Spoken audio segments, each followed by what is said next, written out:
Today, we're doing a pretty straightforward and simple challenge, and that's how many tiers does it take to beat 200 rounds? Originally, I wanted to do 100 rounds into 200 and then into 300. Spoiler for a future video. But you know, a lot of people have done one tower chimps in the past, let alone me trying on easy standard today. You suck! Which I'll be playing on, so yeah, let's forget about the 100 rounds. That's pointless. Instead, let's do 200. After all, we do enjoy a ton of late game on my channel. To start, we're gonna go with a pretty straightforward strat. I'm gonna try a Geraldo and boat strat. I will try and see if I can get away with just using Knave Arc and Geraldo. And I think a Paragon is going to be pretty essential, especially Knave Arc here. I'm not quite sure if 3 towers alone can beat it, but who knows? I'm probably wrong. I have a tendency to be wrong anyways. Usually I would consider getting a farm, but that would be in the future run probably.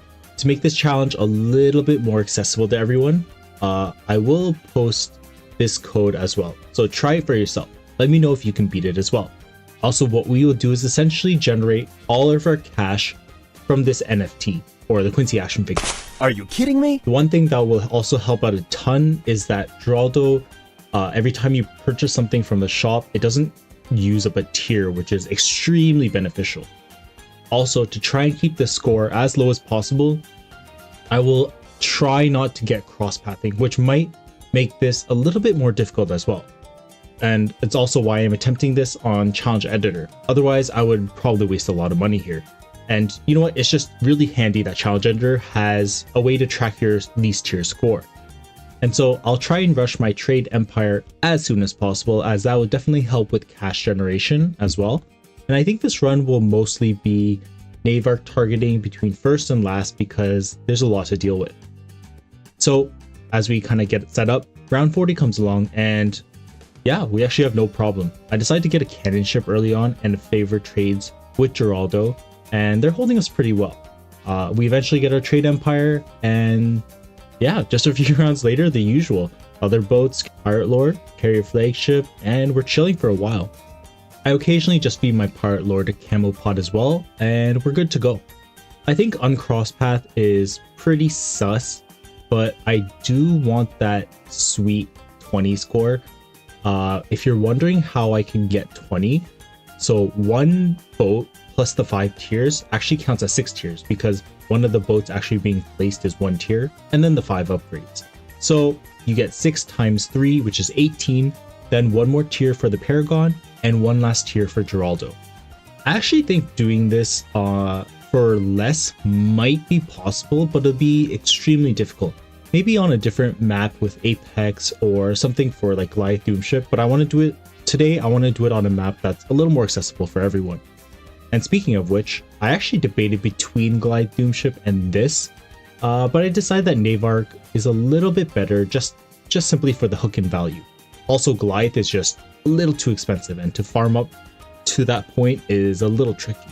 So something interesting that I noticed is that Carrier Flagship is even cheaper than Pirate Lord. I know they updated it last update, but it's just really interesting to see. And Pirate Lord used to be pretty cheap. I think it was definitely cheaper than Carrier Flagship, but they made it more reasonable priced. I don't know. To be very honest, I know some people might kill me for saying this, but I think boats can be a little bit more expensive, like the tier 5s. Stop it. Get some help. But Ninja Kiwi, please don't watch this video and change that. Who am I kidding? I'm a small YouTuber. No one watches me. I also do slowly randomly start throwing in some of Jerry's turrets as well. Pretty valuable, I think.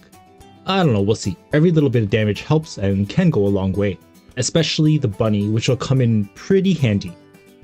Geraldo's a beast handler. Prove me wrong. I mean, you need 4 bunnies to make an attacking bunny that does a lot of damage.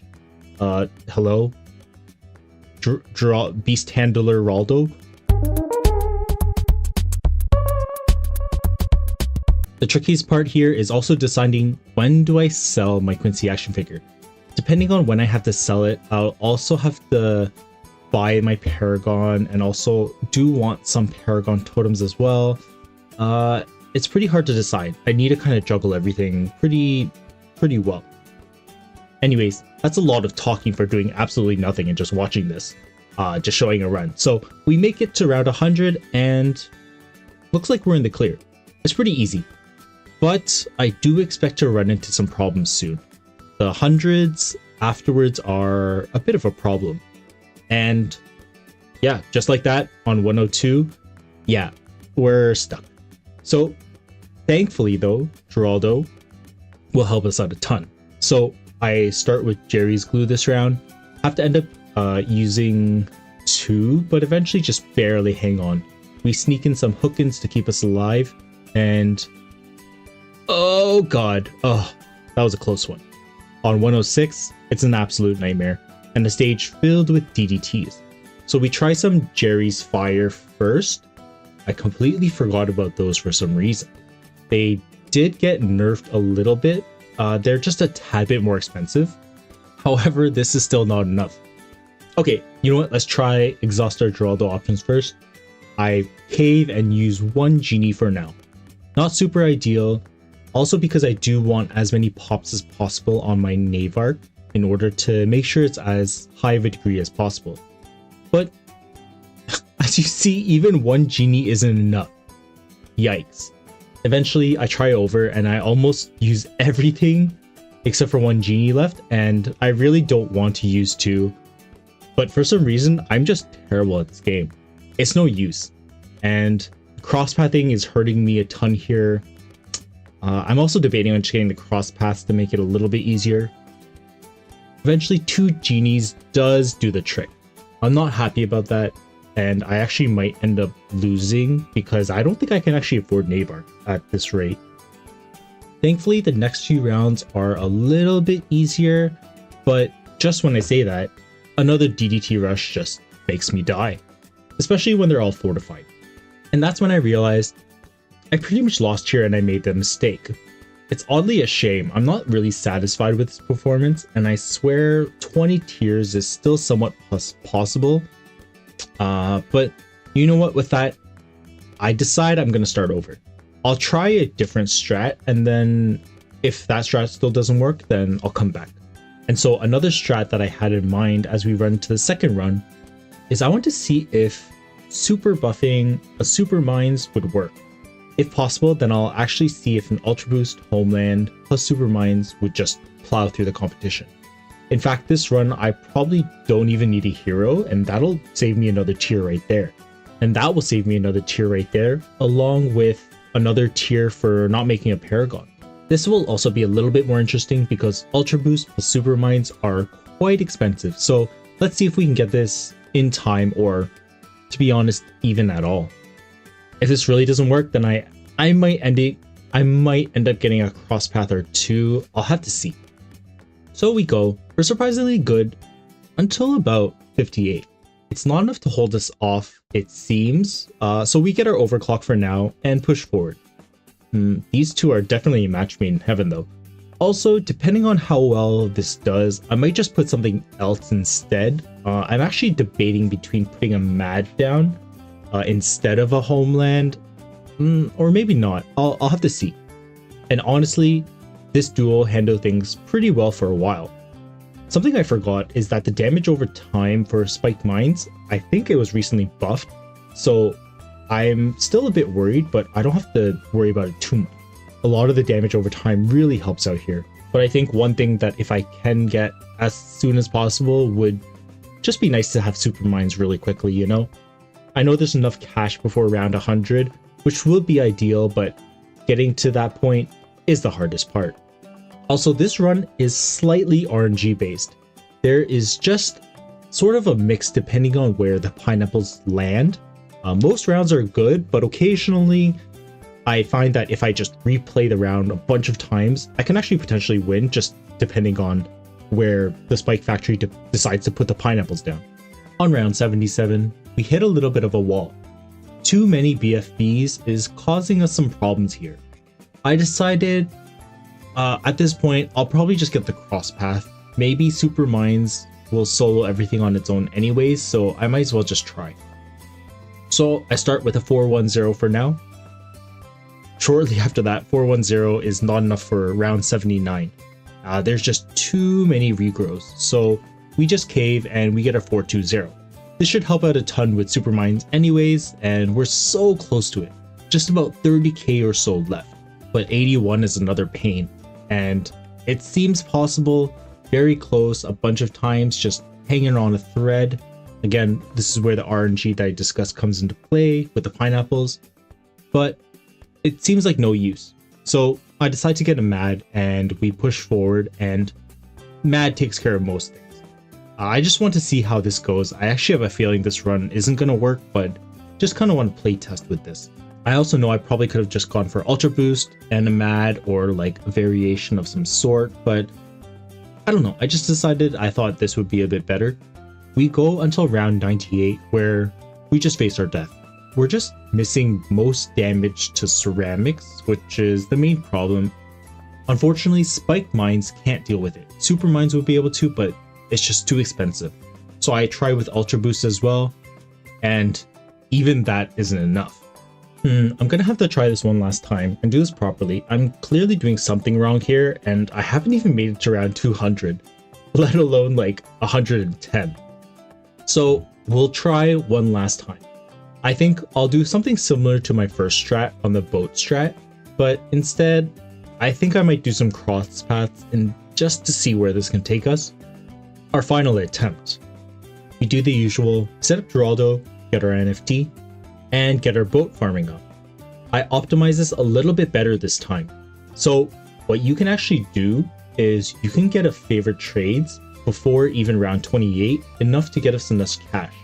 So as you see here, if you buy favorite trades just on round 27, you get enough cash to get another boat with Grape Shot and Hot Shot. Pretty neat. I should have definitely done this, but this will definitely expedite our farming even more so.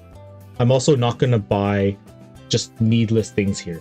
And one more thing we're going to be doing a little bit differently that will be helping out a ton is boat pulls. I was not doing that. I should have been doing that. They generate a bit more cash, which is what I'm not doing. What's wrong with me? Why do I do these things to myself? I don't know. We get our carrier flagship and proceed as usual. And we speed forward this time and actually notice that round 98 is just suddenly so much easier. And we beat 100 rounds with no problem. Super easy. I did forget to get Jerry's rabbit though. Oops. The rabbit does help a lot, so I hope I didn't get him too late by starting around 104. As I kept going, decided to cave, because without crosspathing, it's just a little bit difficult, so I do it a little bit faster with faster shot and double shot for monkey boat, and I ended up getting hot shot and grape shot for carrier flagship, but I actually don't know if that was very necessary. I kind of went a little liberal on my crosspathing and even my tiers, so this is going to become a 24 tier run.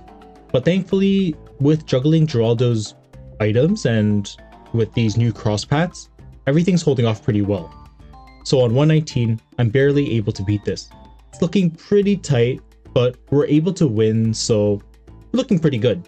We're actually doing amazing. I have enough cash and I'm looking more and more hopeful every round we move forward with. In fact, we're good for a while still, all the way until round 126, which I know I said a while still, but that's still pretty good in my books. And here there's just way too many DDTs. I had to use my genies on another round earlier because the earlier rounds, there's way too many fortified BFBs. A real pain in the butt.